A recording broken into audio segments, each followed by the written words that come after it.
और चलिए अब आपको सीधा लिए चलेंगे न्यूज रूम, जहां पर मेरे सहयोगी राजेंद्र और आयुषी मौजूद है, जो कि 60 सेकंड में आपको खबरें दिखाएंगे। बिल्कुल, देखिए छत्तीसगढ़ फतेह के लिए बीजेपी ने एक खास प्लान तैयार किया है। क्या है वो प्लान, इस रिपोर्ट में देखिए।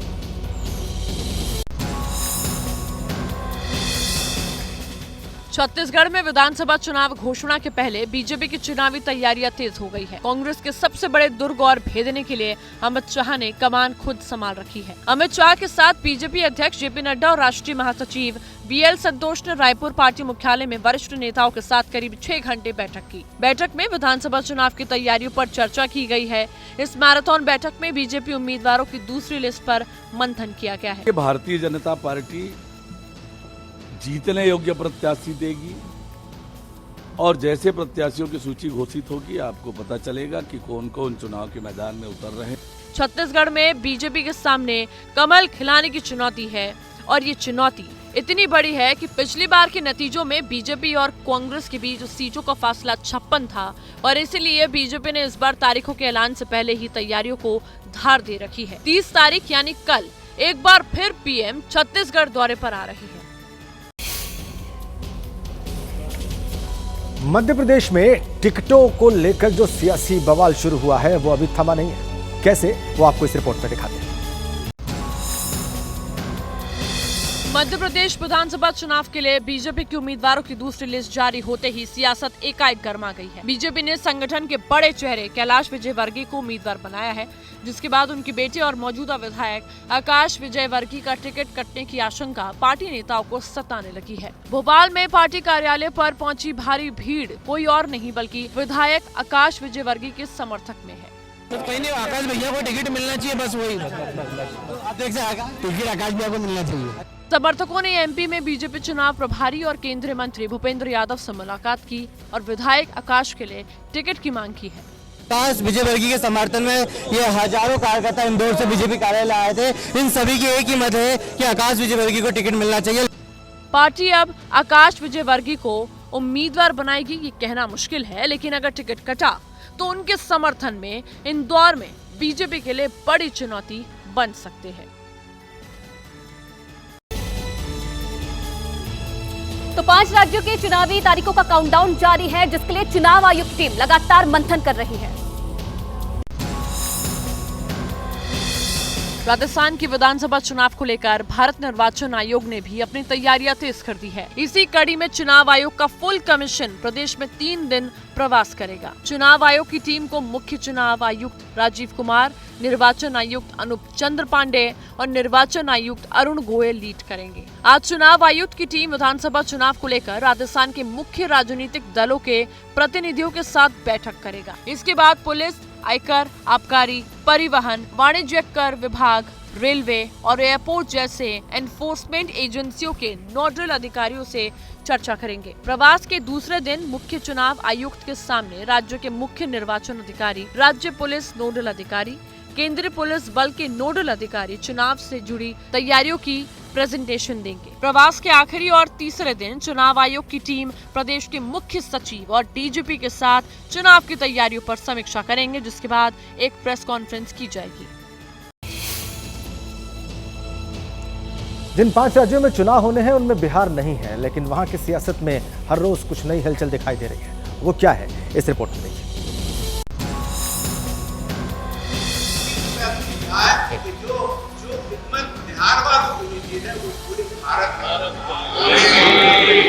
तस्वीरें बिहार की राजधानी पटना के फुलवारी शरीफ की है, जहां पर ईद मिलादुल नबी के दौरान चादर पोशी के लिए नीतीश दरगाह शरीफ पहुंचे थे। इस दौरान सीएम के ठीक बगल में खड़े होकर मौलवी दुआ पढ़ रही है कि भविष्य में नीतीश प्रधानमंत्री बने।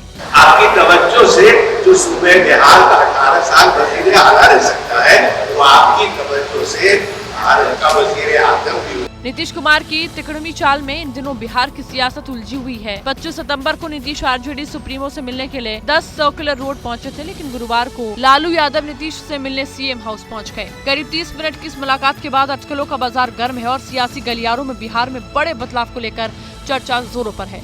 नीतीश की एनडीए में वापसी की अटकलों पर जेडीयू के राष्ट्रीय अध्यक्ष ललन सिंह ने एक बयान देकर विराम लगा दिया है। आरजेडी को क्या सूट करता है उस तरह से ललन सिंह जी बोल रहे हैं। इधर दिल्ली में भी सियासी तलवारें खिंच गई हैं। मामला केजरीवाल के बंगले से जुड़ा है। दिल्ली के सीएम अरविंद केजरीवाल अपने बंगले के रेनोवेशन मामले में एक बार फिर सुर्खियों में हैं। उनके बंगले के रेनोवेशन मामले में जांच अब सीबीआई के हवाले है, तो वहीं बंगले के रेनोवेशन मामले में सीबीआई जांच से भड़के मुख्यमंत्री अरविंद केजरीवाल ने सीधे सीधे प्रधानमंत्री नरेंद्र मोदी को चुनौती दी है। चौथी पास राजा को एक चैलेंज देना चाहता हूं। जैसे पिछली इंक्वायरियों में कुछ नहीं निकला, अगर इस इंक्वायरी में भी कुछ नहीं निकलेगा तो क्या आप इस्तीफा दोगे झूठी इंक्वायरियां कराने के जुर्म में? दिल्ली में सीएम आवास में रेनोवेशन का मामला धीरे धीरे तूल पकड़ता नजर आ रहा है। सीबीआई की जांच शुरू होते ही केंद्रीय मंत्री अनुराग ठाकुर ने अरविंद केजरीवाल पर तंज कसा है। भ्रष्टाचार करने वालों के खिलाफ कड़ी कार्रवाई की। वहीं कांग्रेस भी सीएम आवास बंगले की सीबीआई जांच को सही ठहराती नजर आ रही है। किसी ने भी गलत किया तो उसकी जांच हो, उसमें कोई आपत्ति नहीं हो सकती है। दिल्ली सीएम केजरीवाल पर बंगला रेनोवेशन मामले में लगे आरोप कितने सच है और कितने झूठ की जांच के बाद ही पता चलेगा। फिलहाल बयानबाजी का दौर लगातार जारी है। आनंद विहार में आपने राहुल गांधी का कुली अवतार देखा, उसके बाद उनका एक और नया स्वरूप दिखाई दिया है। वो क्या है, इस रिपोर्ट में देखिए। दिल्ली की कीर्ति नगर फर्नीचर मार्केट में गुरुवार को नजारा बदला हुआ था। रोज यहाँ तरह तरह के फर्नीचर देखने के लिए भीड़ जुटती है, लेकिन कल लोग राहुल गांधी को देखने के लिए उमड़ पड़े। राहुल पैदल ही कीर्ति नगर की सड़कों पर घूमते रहे और अंत में पहुंचे एक फर्नीचर वर्कशॉप में। राहुल ने कारपेंटर के रोल में लकड़ी काटी और उसे मशीन से साफ किया और फ्रेम कील भी ठोकी। जाते जाते राहुल ने कारपेंटर को गले भी लगाया। फर्नीचर मार्केट के दौरे को लेकर राहुल ने ट्वीट किया कि दिल्ली की कीर्ति नगर में एशिया के सबसे बड़े फर्नीचर मार्केट में जाकर बड़े भाइयों से मुलाकात की। ये मेहनती होने के साथ ही कमाल के कलाकार भी है, मजबूती और खूबसूरती तराशने में माहिर है। काफी बातें हुई, थोड़ा उनके हुनर को जाना और थोड़ा सीखने की कोशिश की। राहुल गांधी की एक झलक पाने के लिए कीर्ति नगर में लोगों का हुजूम लग गया। लोगों ने राहुल को देखते ही नारे लगाने शुरू कर दिए। अगले साल देश के आम चुनाव है और इससे पहले राहुल गांधी लोगों के बीचों बीच आकर उनसे मिल रहे हैं, कभी ट्रेन में तो कभी कारपेंटर वर्कशॉप में। लेकिन उनकी ये ट्रेक 2024 में कमाल दिखा पाएगी या नहीं, ये तो वक्त ही बताएगा। इधर पंजाब में कांग्रेस विधायक पर एक्शन क्या हुआ? विपक्षी गठबंधन में दरार सामने आ गई। पंजाब में कांग्रेस विधायक सुखपाल खैरा की गिरफ्तारी के बाद राज्य की सियासत गर्मा गई है। मोदी के खिलाफ बने इंडिया गठबंधन की पहली अंदरूनी लड़ाई सार्वजनिक हो गई है। सुखपाल खैरा की गिरफ्तारी के बाद कांग्रेस आम आदमी पार्टी पर हमलावर है और सरकार पर बदले की भावना से काम करने का आरोप लगा रही है। जो बयान खैरा साहब ने राघव चड्ढा की शादी के लिए जो 10-10 लाख के कमरे बुक हुए और हुआ, वो डिटेल मीडिया में दी, उसकी वजह से आज रात को उसको वहां से उठा लिया। भगवंत मान जी, जो तुसी अपना ट्रेंड विखा रहे, नॉन डेमोक्रेटिक ट्रेंड विखा रहे, यदि मैं कड़े शब्दों के विच आलोचना करना। सुखपाल की गिरफ्तारी के बाद पंजाब कांग्रेस के एक प्रतिनिधिमंडल ने राज्यपाल बनवारी लाल से मुलाकात कर मामले को फर्जी बताते हुए शिकायत की है। वहीं आज पंजाब कांग्रेस के वरिष्ठ नेता सुखपाल सिंह से थाने में मुलाकात करेंगे। गौरतलब है कि पंजाब पुलिस ने 8 साल पुराने मामले में कांग्रेस विधायक सुखपाल सिंह खैरा को गुरुवार को गिरफ्तार किया था। खैरा को कोर्ट ने 2 दिन की न्यायिक हिरासत में भेज दिया है। वरुण गांधी यूपी के पीलीभीत से बीजेपी के सांसद हैं और यूपी में बीजेपी की ही सरकार है, लेकिन उन्होंने वहीं के अफसरों पर सवाल खड़े किए हैं। रिपोर्ट देखिए। बीजेपी सांसद वरुण गांधी एक बार फिर से अपनी ही सरकार के सिस्टम पर तंज कसते हुए नजर आए। बीजेपी सांसद वरुण गांधी ने अपनी ही सरकार में बैठे अफसरों की ब्रिटिश मशीनरी हुकूमत से तुलना की है। अपने सांसदीय क्षेत्र यूपी के पीलीभीत में बीजेपी सांसद वरुण गांधी एक जनसभा को संबोधित कर रहे थे। इस दौरान वरुण गांधी ने सरकारी अफसरों पर तीखा हमला बोला है। अंग्रेजों से हम लोग लड़े ताकि हिंदुस्तानियों को कभी दबना न पड़े किसी के सामने, लेकिन आज दबना पड़े तो फायदा क्या? वरुण गांधी ने अपने संबोधन में मां मेनका गांधी का जिक्र किया और पीलीभीत की पहचान मेनका गांधी और खुद से जोड़ डाली। साथ ही जनता से वादा किया कि उन्हें कभी सरकारी मशीनरी के आगे झुकना नहीं पड़ेगा। कहीं जाए और आप बोलते हो हम पीलीभीत के हैं, लोग ये कहते होंगे वो मेनका गांधी वरुण गांधी वाला पीलीभीत। जाहिर है कि वरुण गांधी बीजेपी के फायर ब्रांड नेता में से एक है। ये पहली बार नहीं उन्होंने सरकार के खिलाफ आवाज बुलंद की हो, इससे पहले भी वो सरकार की खिलाफत करते हुए नजर आए हैं। वहीं मुंबई में बप्पा को लोगों ने जयकारों के साथ विदाई दी है। ये रिपोर्ट देखिए।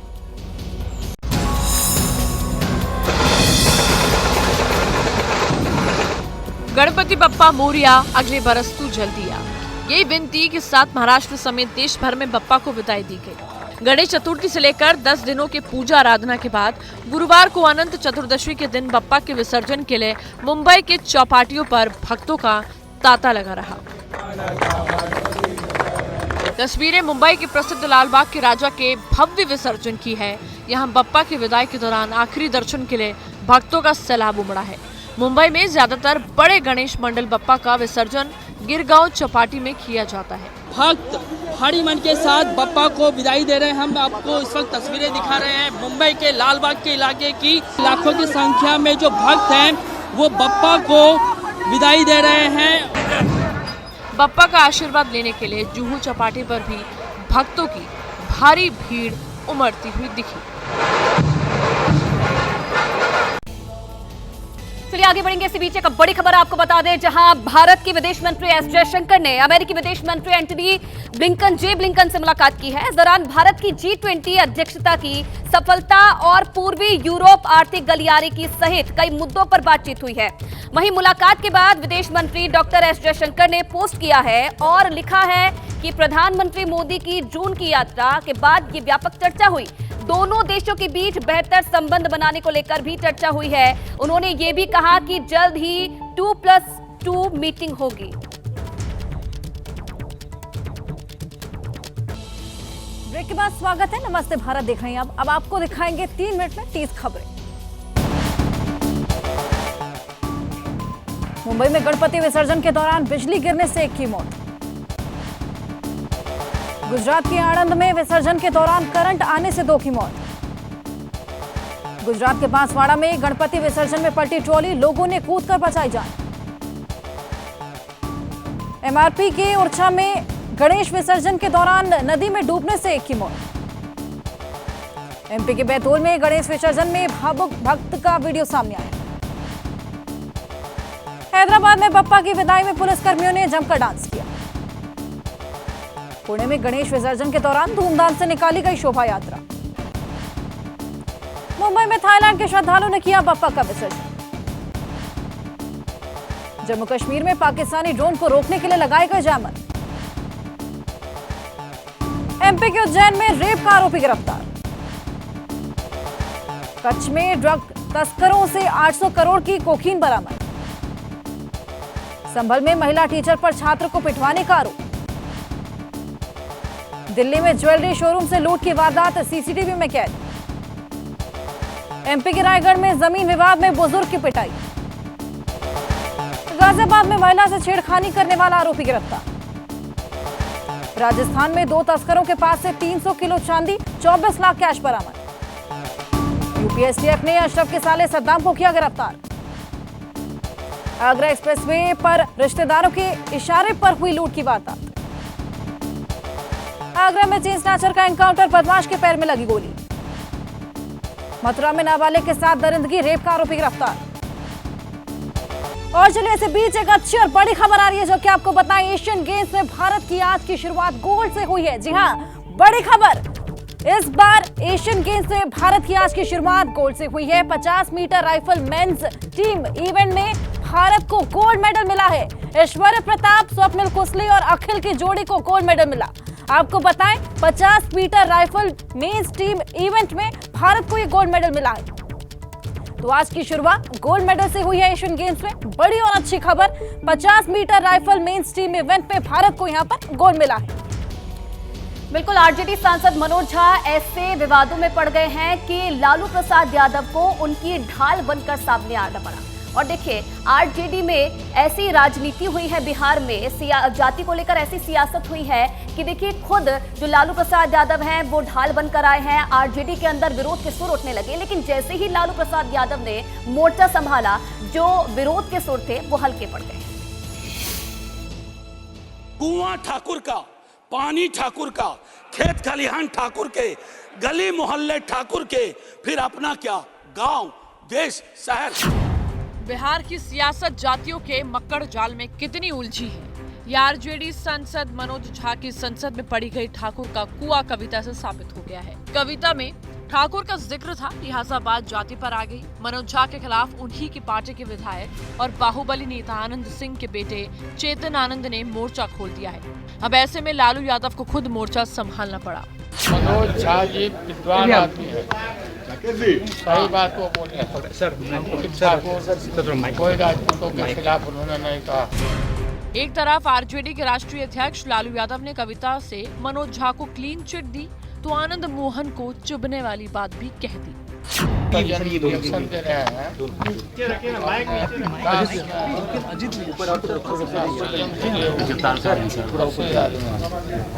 वो परहेज करना चाहिए सब बात बोलना। एक तरफ जहां मनोज के बचाव में उतरी, तो पार्टी के दूसरे नेता भी मनोज झा की ढाल बनकर खड़े हो गए। आरजेडी के कुछ नेताओं ने तो मनोज झा को धमकी मिलने की बात भी कह दी।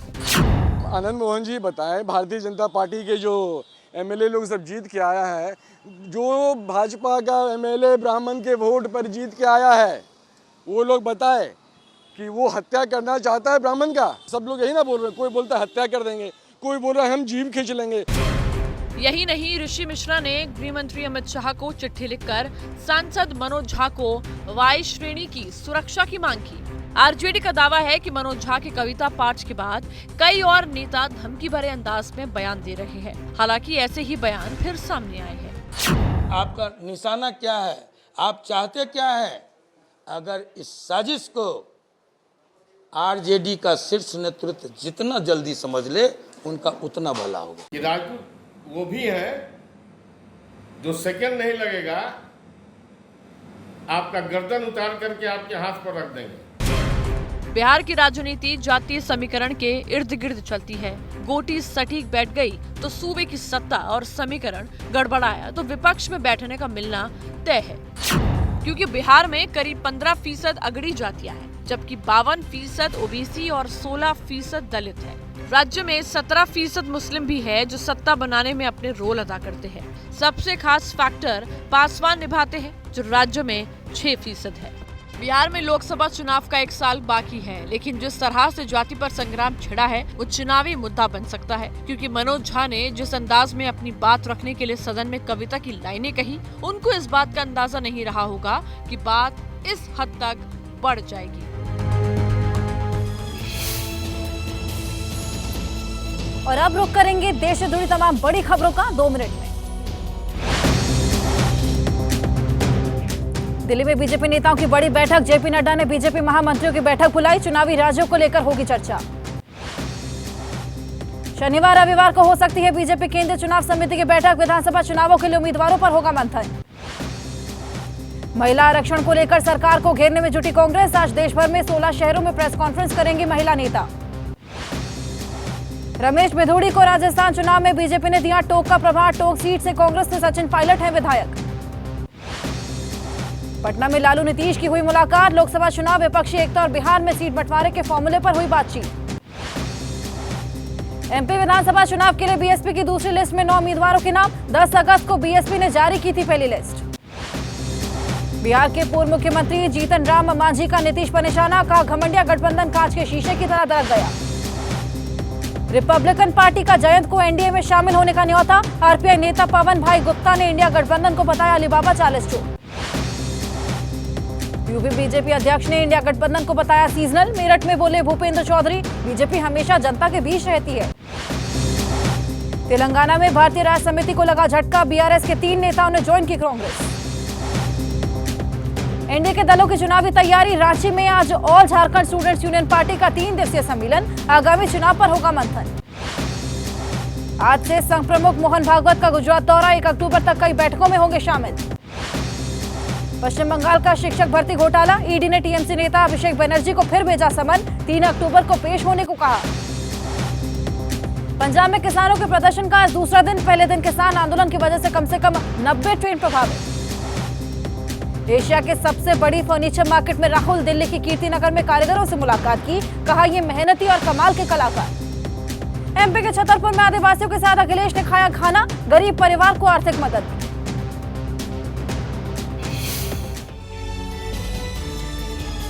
और अब वक्त है हमारे दूसरे स्पेशल सेगमेंट का, जिसके लिए आपको सीधा लिए चलेंगे मेरे सहयोगी राजेंद्र देव के पास। धन्यवाद हर्षा। पानी का झगड़ा 2 राज्यों पर अटका, और ऐसा हम इसलिए कह रहे हैं क्योंकि दक्षिण की गंगा कही जाने वाली कावेरी के पानी पर विवाद थम ही नहीं रहा। जैसे ही तमिलनाडु को पानी देने का फैसला हुआ, कर्नाटक में विरोध प्रदर्शन शुरू हो गया। कावेरी के पानी को लेकर आज कर्नाटक बंद बुलाया गया है।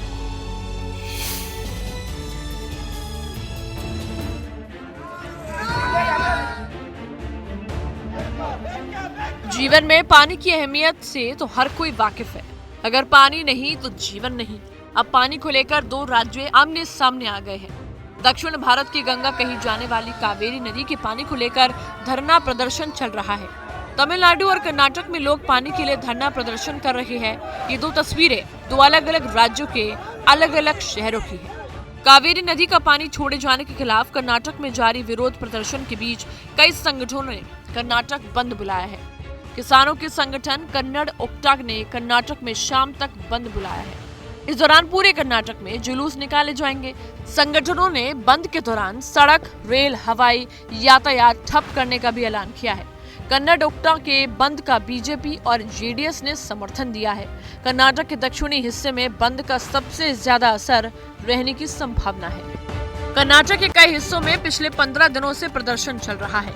ये प्रदर्शन कावेरी नदी का तमिलनाडु को पानी दिए जाने के खिलाफ है।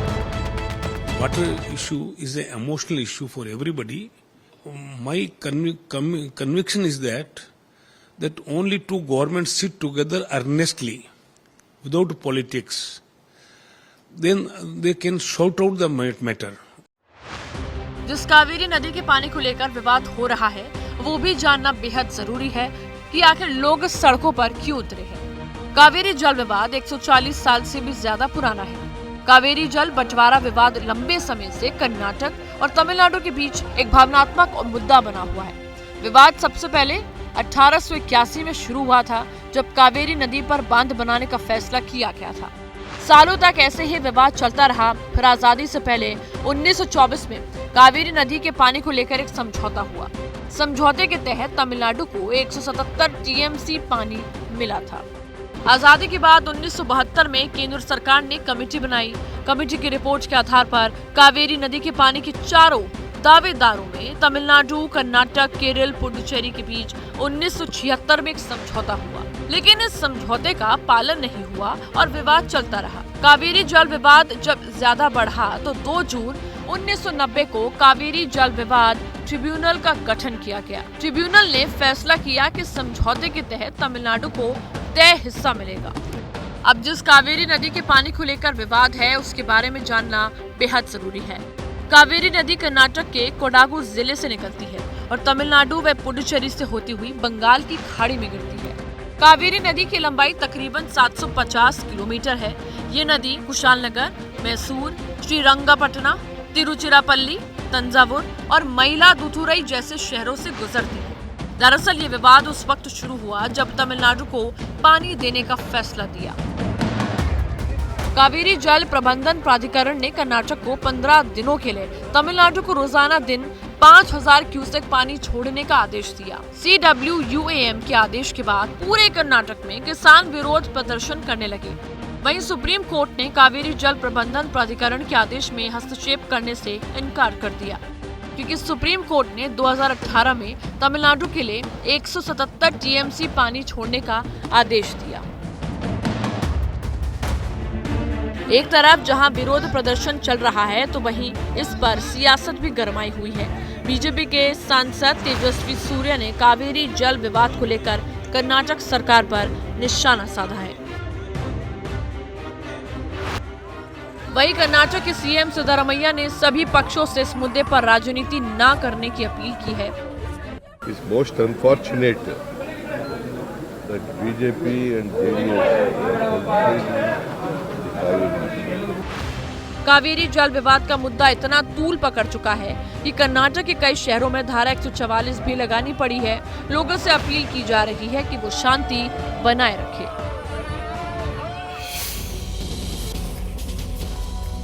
और इसी बीच एक बड़ी खबर आ रही है दिल्ली से सटे गाजियाबाद से, जहां पर गाजियाबाद के सिविल लाइंस एरिया के पास गत्ता फैक्ट्री में आग लग गई है। आग पर अब तक काबू नहीं हो सका है। आसपास के जिलों में फायर ब्रिगेड की गाड़ियां मंगाई गई हैं, जिसके बाद आग को बुझाने की कोशिशें लगातार जारी हैं।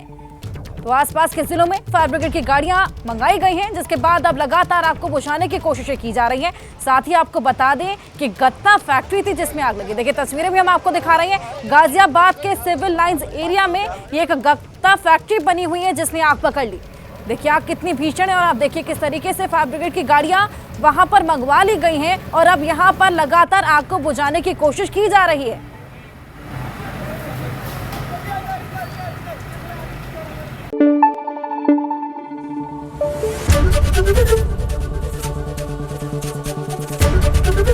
एबीपी न्यूज आपको रखे आगे।